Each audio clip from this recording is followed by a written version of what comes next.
Pas de trophée ni de qualification pour une Coupe d'Europe. La saison 2018-2019 de l'Olympique de Marseille ne restera pas dans les mémoires des supporters. Ou alors si, mais par l'absence de résultats et la désintégration d'un groupe en fin de cycle. L'heure est donc désormais à la reconstruction cet été et le chantier s'annonce immense.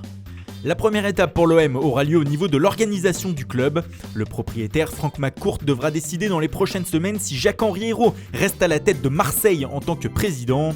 Si oui, ce dernier pourrait indiquer la sortie au directeur sportif du club Andoni Zubizarreta ainsi qu'à l'entraîneur des Olympiens Rudy Garcia. Mais rien n'est encore décidé, tout étant dans les mains de l'actionnaire américain.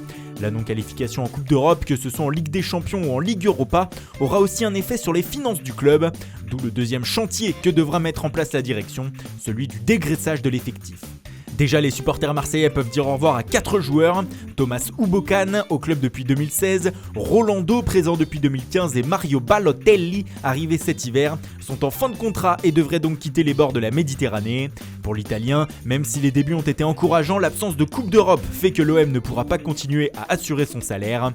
Enfin, Aymen Abdenour, prêté 2 ans par Valence, va retourner auprès du club espagnol.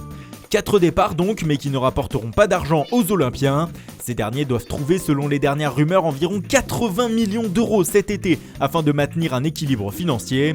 La direction marseillaise a donc dans son viseur plusieurs joueurs dont elle souhaite se débarrasser lors du mercato. Leur salaire est embarrassant pour les caisses du club, mais ces hommes ne veulent pas forcément quitter le navire. On pense notamment au champion du monde Steve Mandanda, loin d'être impérial dans la cage marseillaise et qui émarge à 4 millions d'euros bruts par saison. Mais le Français de 34 ans ne devrait pas voir beaucoup de clubs lui faire de propositions, lui qui arrive en fin de contrat en juin 2020. Autre champion du monde qui ne sera pas retenu, Adil Rami. Le défenseur central a vécu une saison très compliquée après son épopée victorieuse avec les Bleus l'été dernier.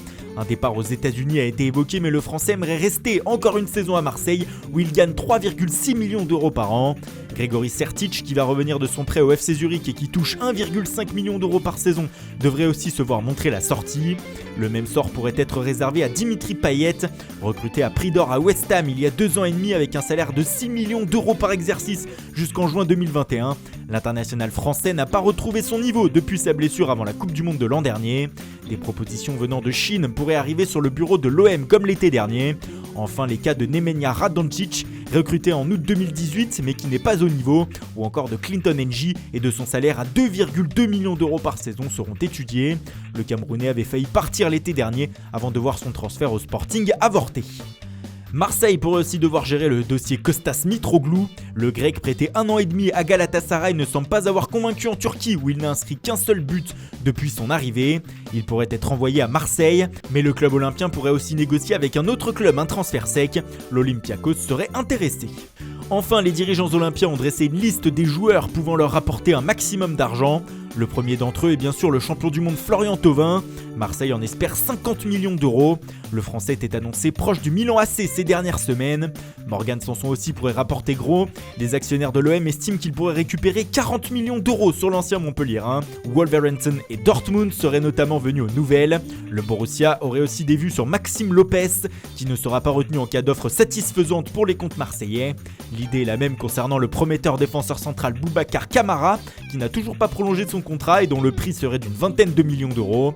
Enfin, Luis Gustavo, qui ne semble plus à l'aise au sein du vestiaire olympien et qui a refusé des offres de Chine l'hiver dernier, pourrait de nouveau être tenté par une aventure en Asie. Kevin Strootman, dont la première saison est très moyenne, pourrait quant à lui ne pas être retenu en cas de proposition satisfaisante. Mais son salaire colossal et ses récentes performances sous les couleurs phocéennes devraient réfréner bon nombre de courtisans. Voilà pour les bases du grand chantier concernant le dégraissage de l'Olympique de Marseille. Qu'en pensez-vous et quels joueurs doivent à tout prix quitter le club cet été ? On attend vos avis dans les commentaires.